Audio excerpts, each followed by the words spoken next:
very much for joining us. I'm very excited to have you. If you are new here, welcome. If you are a viewer, thank you so much for always tuning by. Please consider clicking the subscription button in the video below so that you can be notified every time we upload a new content. I'm your host, Miss KK on the Wave, your weekly show that dissects things related to personal, family, and business finances. And as usual, my hope is that by the time we get to the end of this series, you'll be better equipped to make sound financial decisions. In the last episode, we spoke about money leaks, the top 5 things that I'm doing in 2021 that is leaking my money, i.e. wasting money. So in the contrast, I'm going to speak about the top 5 things that I do that I believe is saving me money. My number one money saver is the fact that I don't own a car. Yes, I don't own a car. I get dropped at work by my husband, and we use one car that we dually use. Is that even a word? That we use for dual purposes, business and personal. So you get to drop me at work in the morning and drop me from work. Oof, there's a fly here. Pick me up from work after I'm done. So that saves me money in the sense that I don't have any car maintenance, I don't have any car petrol per se. I do contribute now and then to the petrol, but I don't do it with sufficient regularity, and I feel like that's like a whole, at least, I don't know how much a tank is, like at least 500 if you live in Wavish Bay, that times to at least 1,000 that I'm saving on a monthly basis. But I'm not necessarily saving it because he is incurring it, but personally from my perspective, it's saving me money. Obviously not everyone is in position to be doing that, but you could consider carpooling with a friend. Maybe if you have a friend that drives in the same that lives in the same neighborhood, that works in the same vicinity in town, you could pull cars together such that you all spend one petrol tank per month, and you split. The one person drives 2 weeks, the other person drives 2 weeks.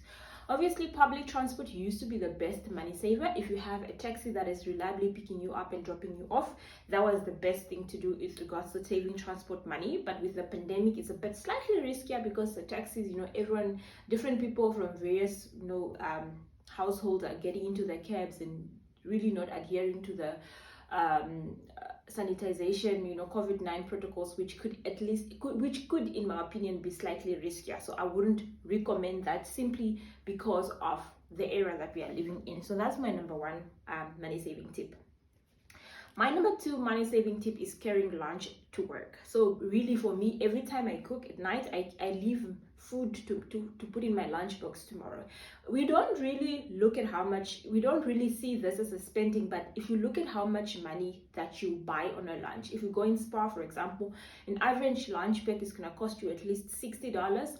Then you're going to add $16 maybe $1, then you're going to add a cool drink, so that's at least $80 per day that you are spending. But you could be just carrying food from home, from the previous meal that you've made, or from a sandwich that you can make with ingredients that you've already bought that are in your fridge. So personally, I feel this saves me money, because the moment you also go into shops, then you end up with this impulsive buying where you see something on sale, then you are buying it just because you are in the shop. For me also, it works better because number one, home cooked meals are way better than takeaway food, and I keep myself indoor or at work all the time, then I don't have to go out and try and buy lunch, which also expose me to the risk of getting COVID-19. So that's my second tip. My third tip is not shopping because things are on sale, right? I'm a minimalist by nature, so I don't go out often to go buy clothes or earrings or things like that because there's a sale. I generally go to the shop when I need things. So if I want to go buy a new jacket or new shoes, I'll go buy it regardless of whether it's on sale or not. The problem with going to the shop when things are on sale, you end up buying things simply because they are marked down, not merely because they are in your budget. Then most of the time they're also somewhat not really what you wanted, so your sort of utility or your satisfaction from it fades very quickly. So that's why for me personally, I feel like because I shop when things are not on sale, I tend to buy what's in my budget, and I also don't tend to be tempted to buy things because they are on sale. The fourth tip that I believe saves me money is planned travel.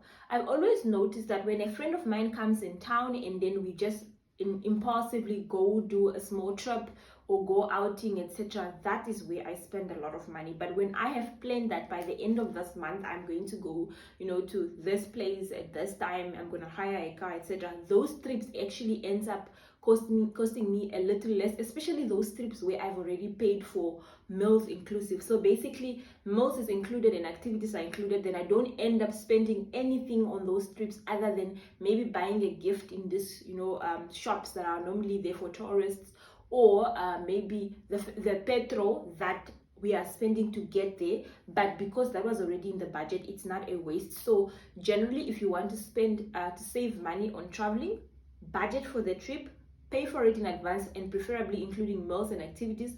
Then when you are there, you're not worried about debit orders and swiping things going off and on your account. Yes.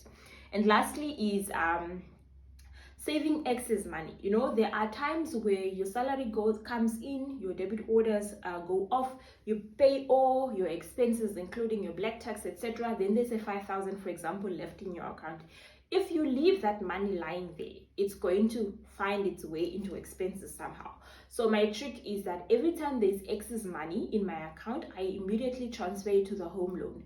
The good thing with my home loan is I can transfer things in and out of the home loan without actually having to go to the bank. But the problem with that also, if you are not disciplined enough, you will just end up with this thing as you transfer it as if it's a saving, then you transfer it back. But it's still better than lying it in your current account, because you'll be tempted to spend it. I really only transfer it back to my current account if I really need it. A typical example is I had already transferred all my excess money to my home loan. Then my chef, because I'm currently doing cooking classes, decided we need to go shopping for the ingredients in the next menu, and I know it's something that I'm already budgeted for and it's something that's in my plan. So for me to go do and buy those ingredients, I had to transfer some of that money that I had stored in the home loan account back to my current account, buy what I need to buy, and then once I was done buying, I'll put whatever change is left. So basically, these are my 5 top saving tips in 2021.